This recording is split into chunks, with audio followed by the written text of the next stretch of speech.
नास्तादेमसची भविष्यवाणी डॉक्टर सुरेशचंद्र नाडकर्णी. प्रकरण 17. डायनाच्या प्रेमाची दुर्दैवी अखेर. एकेकाळी ज्यावर सूर्य कधीच मावळत नाही असे म्हटले जाणाऱ्या जगभर पसरलेल्या ब्रिटिश साम्राज्याचे धनी इंग्रज लोक हे कितीही सुधारले आणि प्रगत झाले तरी त्यांची मूळ रूढीप्रियता बदलत नाही, हे ऐतिहासिक सत्य आहे. ग्रेट ब्रिटनच्या विंडसर राजघराण्यातील दुसरी एलिझाबेथ ही सध्या तख्तनशीन असलेली महाराणी. स्वाभाविकच तिचा थोरला मुलगा प्रिन्स चार्ल्स हा पूर्वापार प्रथेनुसार युवराजाभिषेक होऊन गादीचा वारस बनला आणि त्याला प्रिन्स ऑफ वेल्स हा किताब बहाल करण्यात आला. चार्ल्सच्या स्वभावामुळे बरेच दिवस त्याचा विवाह होऊ शकला नाही आणि शेवटी तो एका श्रीमंत कुटुंबातील परंतु सामान्य वर्गातील कॉमनर एका देखण्या मुलीच्या प्रेमात पडल्याची वार्ता हळूहळू बाहेर प्रसूत झाली. रूढीप्रिय इंग्रज आपल्या रीतिरिवाजात बदल करण्यास कधीच तयार होत नाही आणि विंडसर घराणे तर सर्वच इंग्रजांचा मानबिंदू. राजघराण्यात येणारी त्याची वधू ही ग्रेट ब्रिटनची भावी महाराणी ती राजघराण्यातलीच असावी, किमान उमराव घराण्यातील नोबल ब्लड तरी असावी हा पूर्वापार संकेत आहे. तेव्हा प्रिन्स चार्ल्सने सामान्य कुटुंबातील डायना या अत्यंत सुस्वरूप युवतीशी विवाहबद्ध व्हावे हे कोणालाच मान्य होण्याजोगे नव्हते. त्यावरून खूप वादळ उठले. साधारण 60-70 असलेल्या बुजुर्ग वाचकांना 8व्या एडवर्डची प्रेमकहाणी निश्चितच आठवत असेल. 1936 राजे पंचम जॉर्ज वारल्यानंतर त्यांच्या 2 पुत्रांपैकी थोरला 8वा एडवर्ड हा बादशाही गादीचा वारस ठरला. परंतु एका सामान्य कुटुंबातील विधवेवर त्याचे मन जडले होते आणि दोघांचे प्रेम संबंधही जुळले होते. त्या स्त्रीला ग्रेट ब्रिटनची महाराणी होता येणार नाही असा स्पष्ट निर्वाळा ब्रिटिश पार्लमेंटने दिला. 8वा एडवर्ड हा देखील सच्चा दिलाचा प्रेमिक होता. त्याने आपणहून राज्यत्याग केला आणि फ्रान्स हॉलंडच्या सरहद्दीवरील एका लहानशा जहागिरीत आपले उर्वरित आयुष्य व्यतीत केले. परंतु प्रेमाला, विश्वासाला दगा दिला नाही. यामुळे धाकटा राजपुत्र 6वा जॉर्ज, आताची महाराणी दुसरी एलिझाबेथ यांचा पिता गादीवर आला. इंग्रज लोकांच्या रूढीप्रियतेचे हे उत्तम उदाहरण म्हणता येईल. तेव्हा चार्ल्सचे काय होणार हा अनेकांच्या उत्सुकतेचा विषय असणे स्वाभाविकच होते. परंतु महाराणीनेच रदबदली केली आणि डायना ही प्रिन्सेस डायना झाली. मोठ्या मुश्किलीनेच इंग्रज लोक हा बदल सहन करण्यास राजी झाले हे सर्वज्ञात आहे. या विवाहाचे पर्यवसान कसे आणि कशात झाले हा इतिहासही आता सर्वांना माहीत आहे. परंतु 400 वर्षापूर्वी नास्तादेमसला या सर्व गोष्टी तपशिलासहित माहीत होत्या. हे कोडे कसे उलगडणार? 10व्या शतकातील 55वी चतुष्पदी पहा. अत्यंत दुर्दैवी विवाह थाटामाटाने साजरा होईल. या आनंदोत्सवाचे पर्यवसान दुःखातच होईल. सासू सुनेचा आत्यंतिक तिरस्कार करील. अपोलो मरण पावेल. सून दयनीय अवस्थेत जाईल. राजस्नुषा म्हणून विंडसर घराण्यात आल्यानंतर डायनाने आपले पूर्वीचे सारे सामान्य लोकांसमवेतचे संबंध सोडावेत, तोडून टाकावेत आणि राजघराण्यातील प्रतिष्ठित व्यक्तीच्या इतमामाने वागावे यावर महाराणी एलिझाबेथचा कटाक्ष होता. परंतु असले जीवन प्रिन्सेस डायनाला मुळीच मान्य नव्हते. विवाह आणि मृत्यूचे तंतोतंत भाकीत. डायना आणि चार्ल्स यांचे संबंध कसे जुळून आले हा एक अत्यंत हा एक स्वतंत्र विषय होऊ शकेल, परंतु अत्यंत आकर्षक आणि देखण्या स्वरूपाच्या डायनावर चार्ल्स भाळला. लग्न करेन तर डायनाशीच असा मनोदय त्याने व्यक्त केला आणि इंग्लंडमध्ये अभूतपूर्व वादळ निर्माण झाले. सर्व गुण संपन्न डायना निश्चितच श्रीमंत गणल्या जाणाऱ्या कुटुंबात जन्मली होती, परंतु राजघराणे किंवा ऐतिहासिक सरदार अथवा अमीर उमरावाचे खानदान वगैरे पार्श्वभूमी त्या कुटुंबाला लाभली नव्हती. म्हणजे अडचण होतीच. बरेच उलटसुलट वादंग, चर्चा वगैरे होऊन चार्ल्सचा निर्णय वादळाच्या भोवऱ्यात सापडला होता, परंतु राणी एलिझाबेथने समजूतदारपणा दाखवून मध्यस्थी केली आणि चार्ल्स डायना विवाहबद्ध झाले.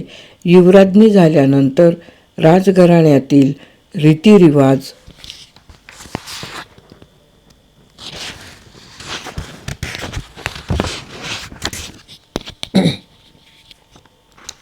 रीतिरिवाज पाळण्याचे बंधन आलेच.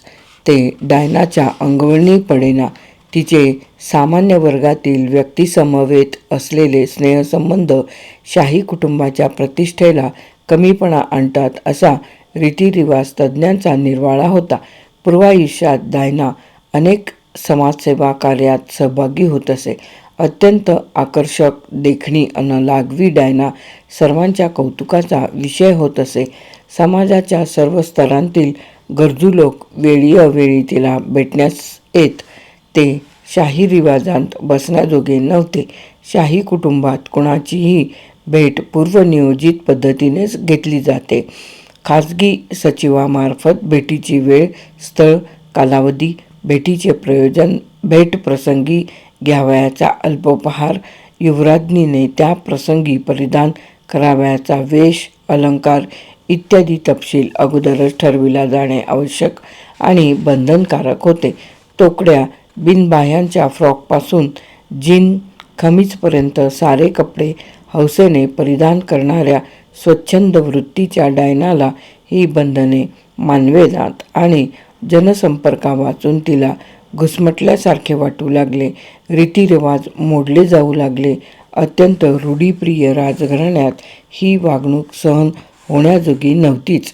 सासू राणी एलिझाबेथ आणि सून युवराज्ञी डायनाचे सतत खटके उडू लागले. सासू सुनेचा तिरस्कार करू लागली. आणखीही एक फार मोठे कारण होते. राजवाड्याची व्यवस्थापिका मेट्रन म्हणजे आणि युवराज चार्ल्स यांचे घनिष्ठ संबंध होते.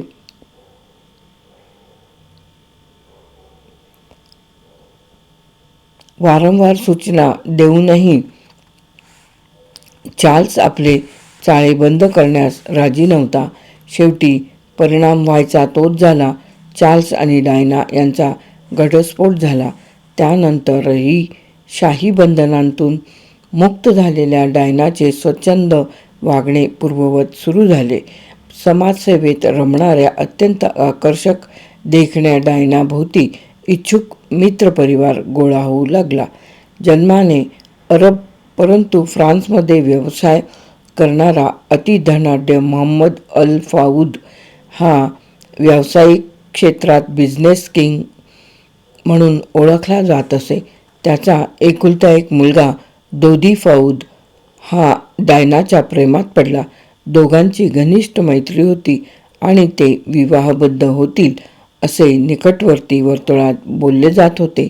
दोधीच्या कर्मठ खानदानात विलायती सून मानवण्यासारखी नव्हती, पण दोधी कोणाचाही उपदेश ऐकण्याच्या मनस्थितीत नव्हता. तेव्हा दोधीलाच नष्ट करण्याचा बेत आखला गेला आणि त्यात मोहम्मद अल फौदचा पुतण्या दोधीचा चुलत भाऊच सहभागी होता, अशी वदंता होती. पॅरिसमधील एका अत्यंत अलिशान हॉटेलात दोधी आणि डायना एकत्र राहत आहेत अशी कुणकुण वार्ताहरांना लागली. ते तपास करीत हॉटेलमध्ये पोहोचले. दोधीला त्याची वार्ता कळताच त्याने ड्रायव्हरला गाडीमागील बाजूच्या भटारखान्याच्या दरवाजाजवळ आणण्यास सांगितले.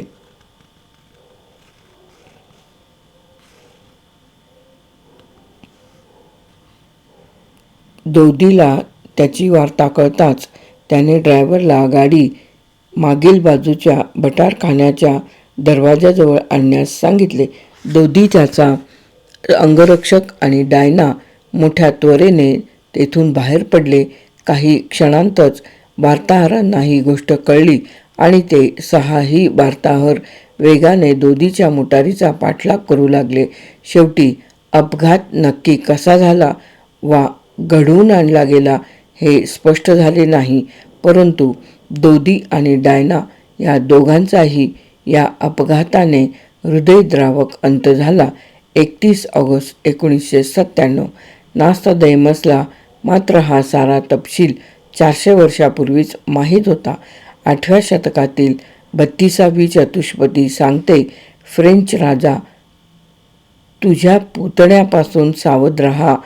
तुझ्या एकुलत्या एका मुलाचा खून होईल. त्यावेळी तो रतीला मागणी घालीत असेल. रात्र तिच्या समवेत तिघे, पाठलागावर 6 जण.